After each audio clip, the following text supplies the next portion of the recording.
Today we have a crazy entitled parent story of a parent encouraging their child to open their pet carrier in public. We'll get into that in a bit, but first, I'm having ankle surgery, and the only one who has no hope is my entitled dad, who thinks everything will go wrong if he's not calling the shots. Hello everyone. Now, I got a very recent story to tell about my monster of an entitled dad, about how he has no hope for my upcoming surgery, and thinks that without him making the decisions, it'll all go wrong.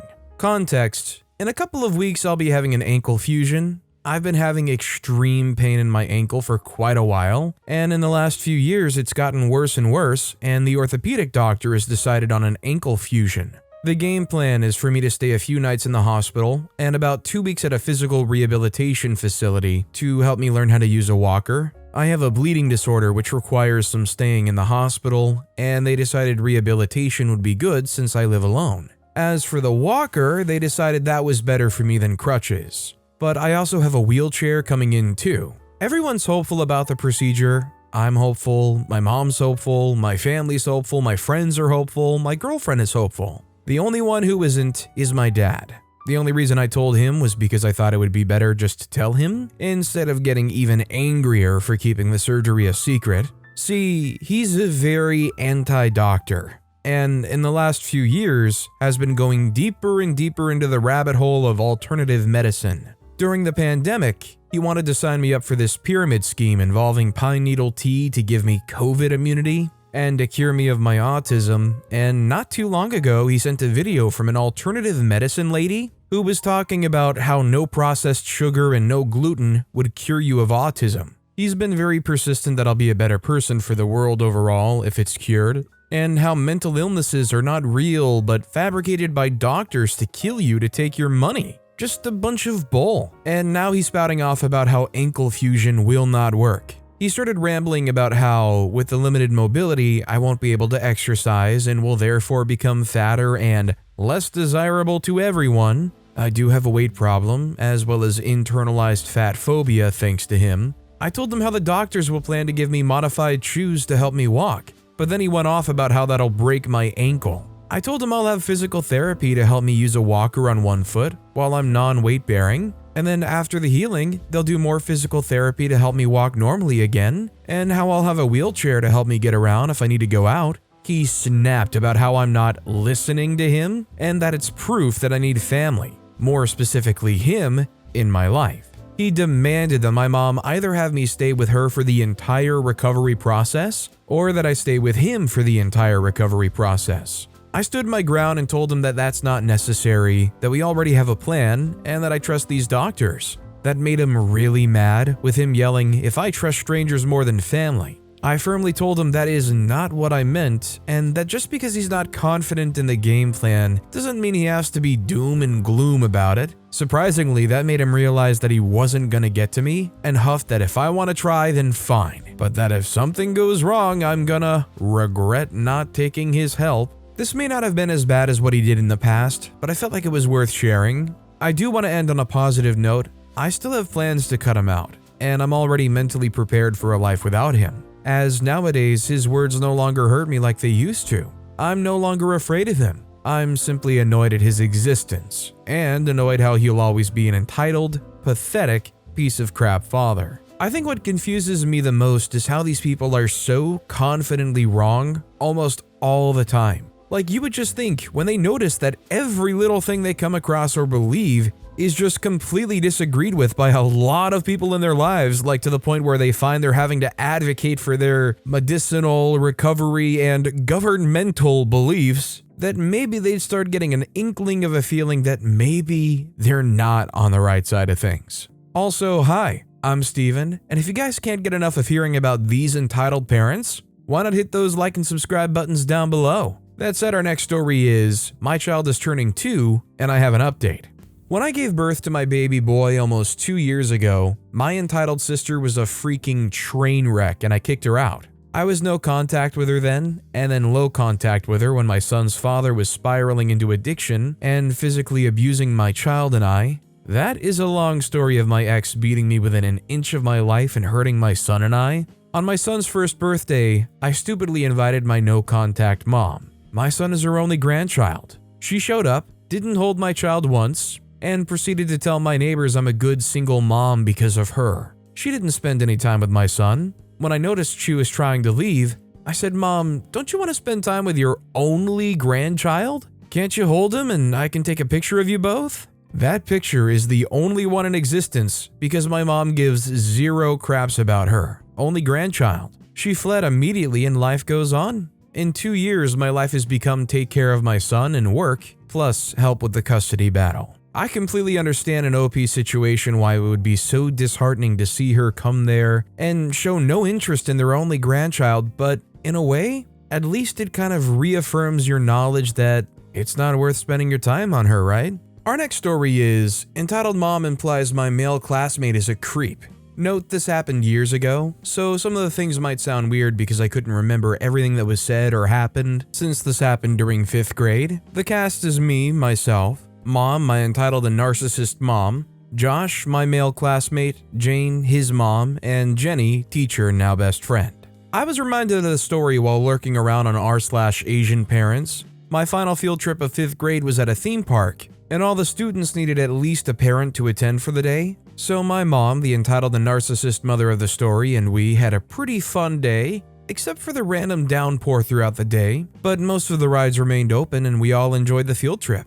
Then, as we were getting ready to head back to school, Josh walks over and sees me standing with everyone else, approached me and seems a bit nervous before handing me a small leopard plushie saying, "Here, this is for you." I smile and thank him happily because I'm a very polite and kind girl. He flushed and quickly retreated to his mom, I believe. Yes, I didn't realize at the time until now that he probably had a crush on me, but just never told me. My mom, who had gone to the bathroom and came back without me noticing, must have seen Josh giving me the toy and said angrily, "Throw it away now." I said, "No, Josh gave it to me and I'm keeping it." I'll note Josh is the only classmate who's given me a gift and not tease or bully me for being the only Asian student in our class. It also doesn't help that my parents never believed me when I was being bullied by my classmates or supported me when I needed extra help with my math homework, which I had to get tutored by my cousin. She's a month younger than me to do my homework. Then when she saw that I wasn't going to throw away the stuffed animal, she decided to say this,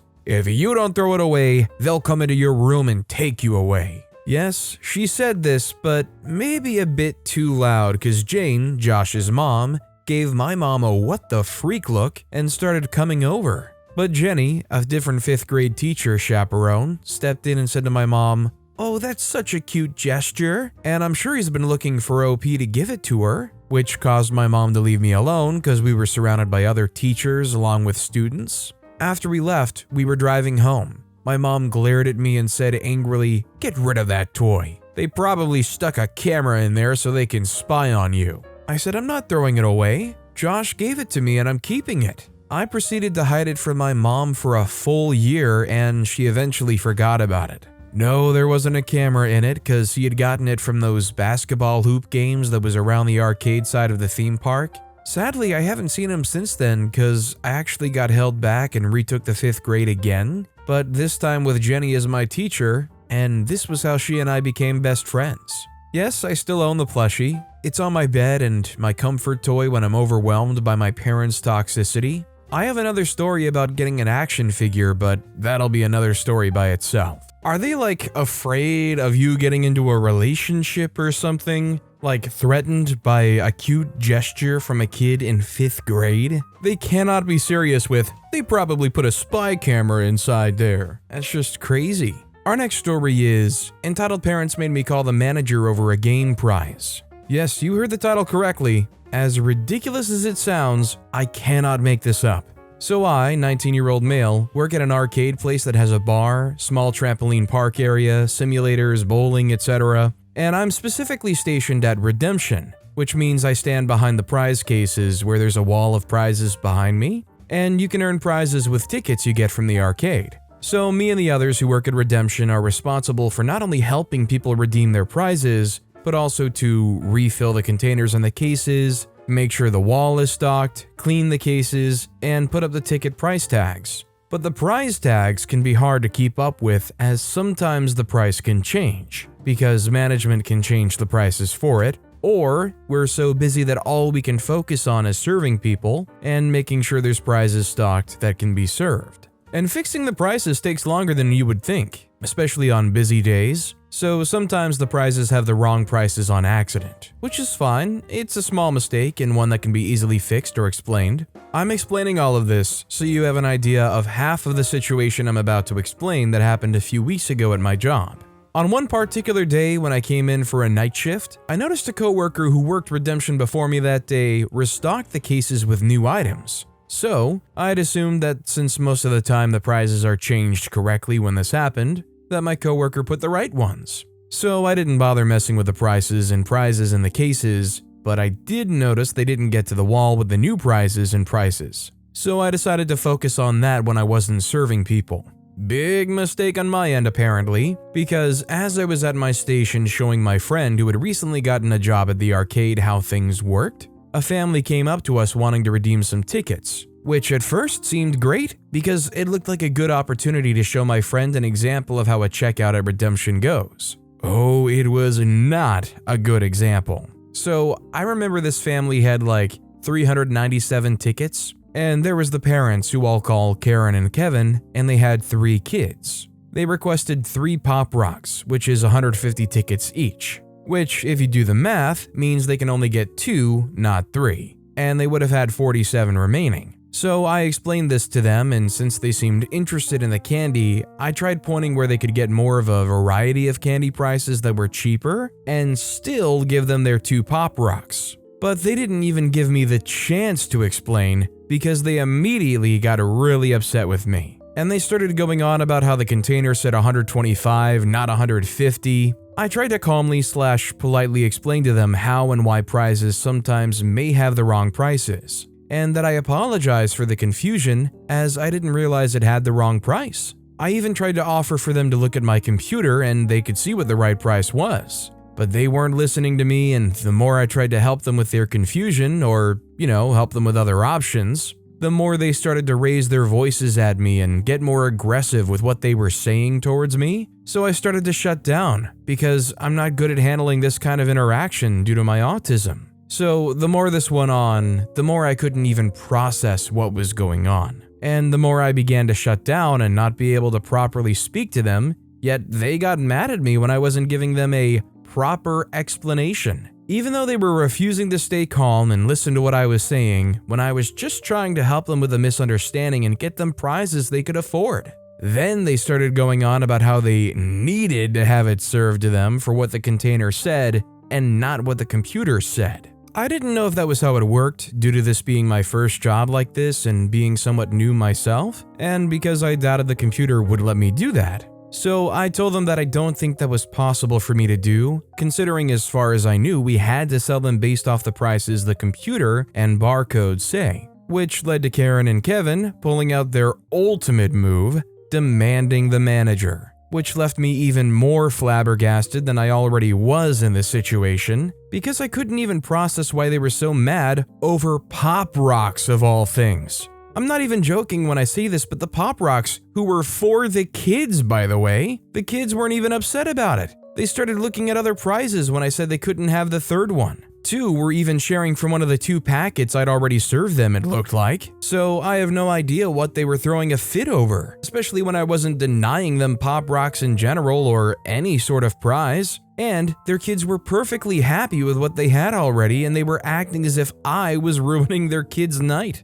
And they were acting like it was all my fault they couldn't have 1 additional packet of Pop Rocks. But even though I didn't want to bother my manager over such a small issue, I at this point just wanted to get these customers out of here. Because I was tired of being yelled at for just trying to help, and I wanted to go back to training my friend for her job, I went to go find a walkie-talkie at the front desk and called for my manager. I explained to her the situation, which luckily since she's a very nice manager, she was very understanding, and knew it was just an easy to fix mistake that the customers were blowing out of proportion. I think she could also hear in my voice how anxious and confused I was too. So she just told me it was okay and to just give them the 3rd packet for what the current container said, and told me just to fix it after they left and just leave it at that. I walked back to my station to see my friend who looked even more confused about the situation than I was, standing there not knowing what to do. So I quickly gave them the 3rd packet and told them that the manager said they could have it, but that was all else they could get.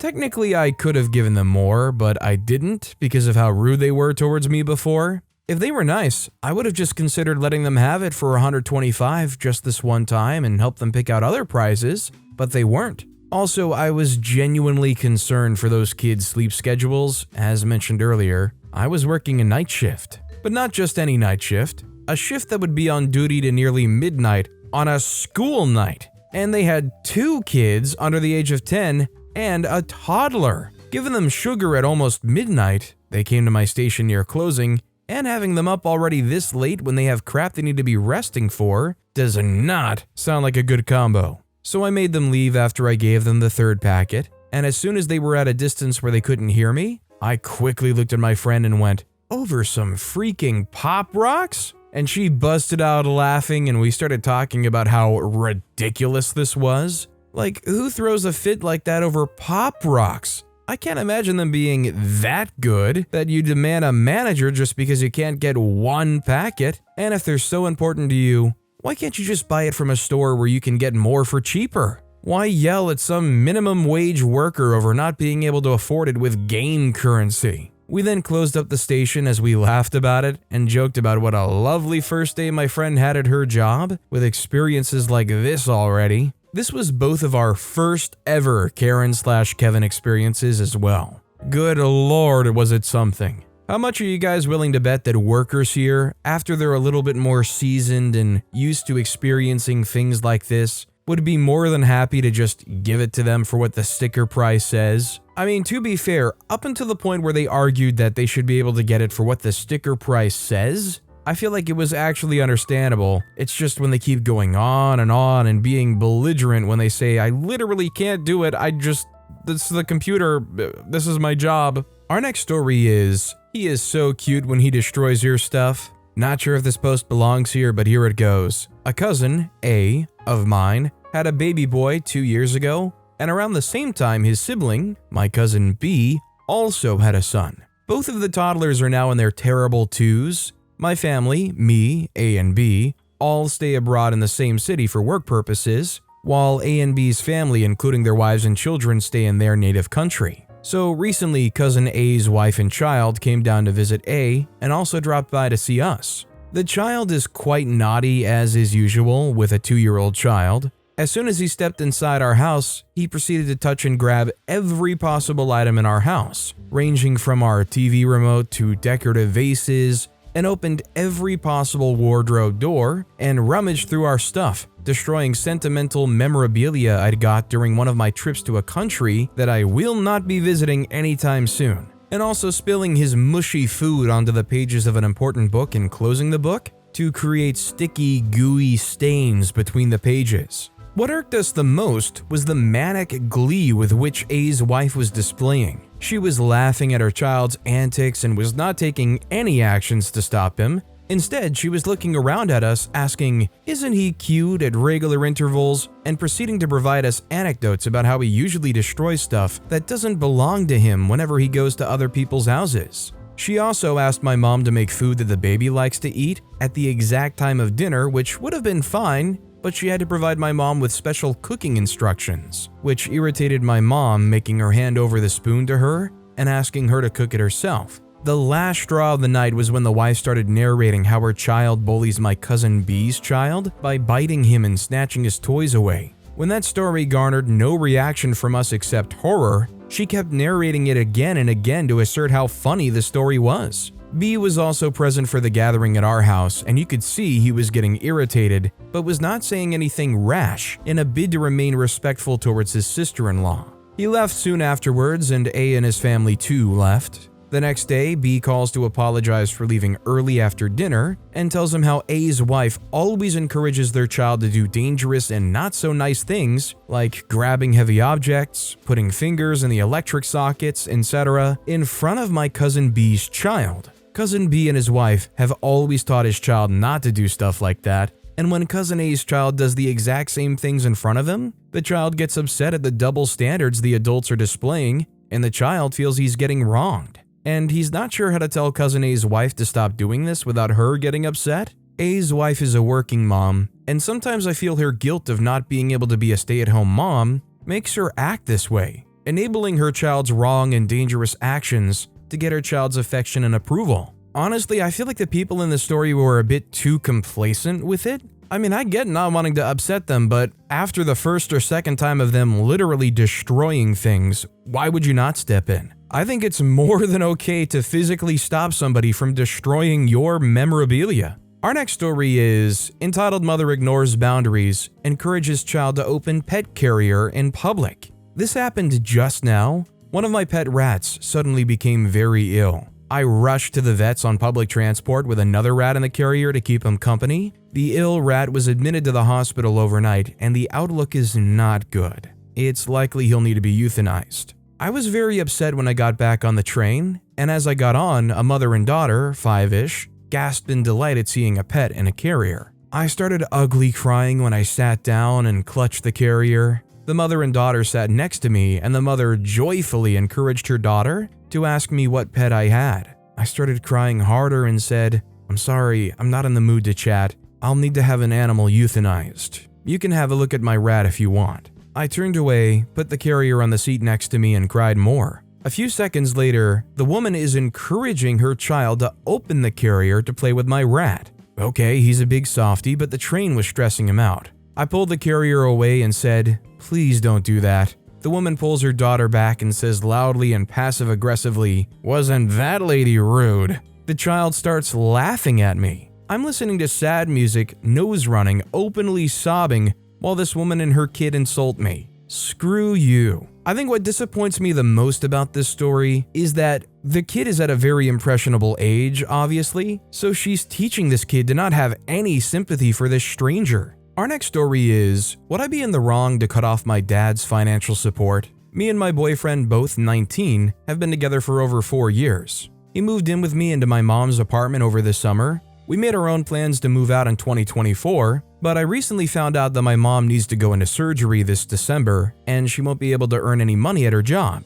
so she asked me for financial help. Me and my boyfriend decided to move to his home country as soon as possible because I'd have a better work opportunity and stability to provide for my mom, so we bought tickets for the beginning of October. We thought everything was going smooth until my dad started throwing passive-aggressive comments about me moving and some negative things about my boyfriend. Yesterday, I was eating at the kitchen table with my mom as my dad walks in the room in a bad mood and starts talking crap about me moving. I usually ignore his comments to not make it worse, but he said something that hurt me. He said, "You're as good as a dead piece of crap when you moved to Denmark. It's not even that much better there." I got up, left to my room, and closed the door. My mom got upset at him and asked why he would say that, and my dad started yelling about how we're being disrespectful. He kept on yelling and escalating the whole situation while we quietly stayed in my room. We haven't said a word, and I heard them both arguing. Fast forward to today, I heard him in the kitchen talking crap again.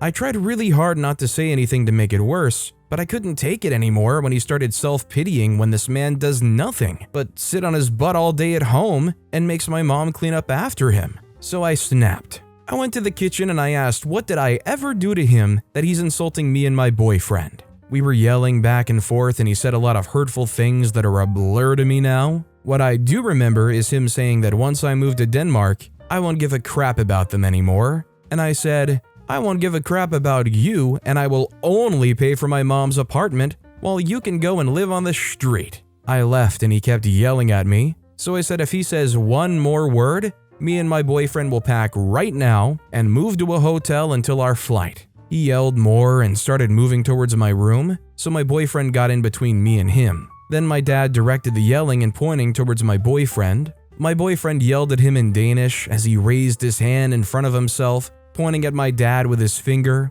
My dad lost his mind as we pushed him out of my room and locked the door. My dad was screaming how my boyfriend just assaulted him and that he'll call the police. Me and my boyfriend packed our bags, and my brother-in-law found out about our situation, and he called me and offered us an apartment for us to settle in until the day of our flight. Would I be in the wrong to cut my dad's financial help and him off completely? I don't think OP would be in the wrong at all, and I would say disassociate and go no contact with them immediately before they try to push this any further and maybe get you wrapped up in some weird legal situation that might prevent you from leaving. Our next story is, my school excused my dad's abuse.